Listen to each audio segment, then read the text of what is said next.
العراقيين الذين كانوا يؤيدون صدام حسين هل هم الدواعش وفلول الحزب البعث؟ يمكن تقصد هذا، فأنت محق. أما الشعب العراقي شفناه في 2003 فور سقوط صدام كيف خرج ضده، وخاصة أن صدام يعني لا يقل جرائم عن القذافي، وأنت أتوقع أبخص في هذا الأمر. الكيماوي في الأكراد، حربه مع إيران، حربه على الكويت يعني بلدي في 1990. فأحب أسألك عن هالمقابلتين وعن أسبابها، وهل لا زلت عند الرأي نفسه؟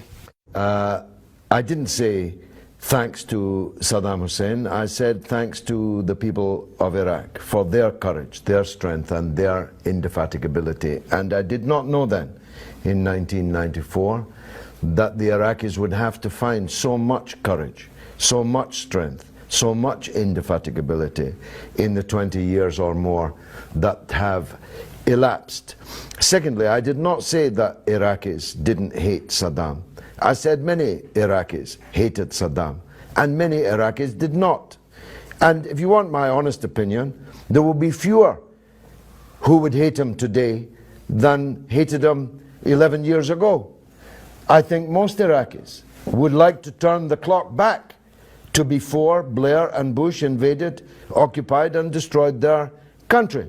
I don't have a scientific basis for saying that, and it's just my anecdotal common sense view that if Iraq had not been invaded and destroyed by the British and Americans principally, there would be no ISIS in Iraq. There would be no ISIS in Syria. Saddam Hussein was a tyrant. He was a more efficient tyrant, a more honest tyrant than Gaddafi. Iraq built something. That's why the West wanted to destroy it, because it had a science base, because it had a powerful military, because it was a threat to Saudi Arabia, a threat to Israel. That's why they wanted to destroy it. But he destroyed two countries, Iran and Kuwait. Kuwait does belong to Iraq. Kuwait was stolen from Iraq by British colonialism. Don't shake your head, because I know the man who was in the tent when the British resident, Sir Percy Cox, drew a map in the sand with a stick and said, this is Kuwait and this is Iraq.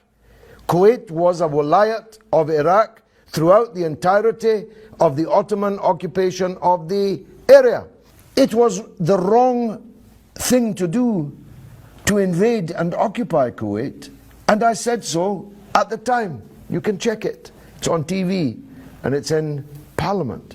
But that doesn't invalidate the fact that every single Iraqi, left, right, center, Sunni, Shia, secular, every Iraqi believes that Kuwait was stolen from them by the British colonial system. And that's because it was. That's because it's true.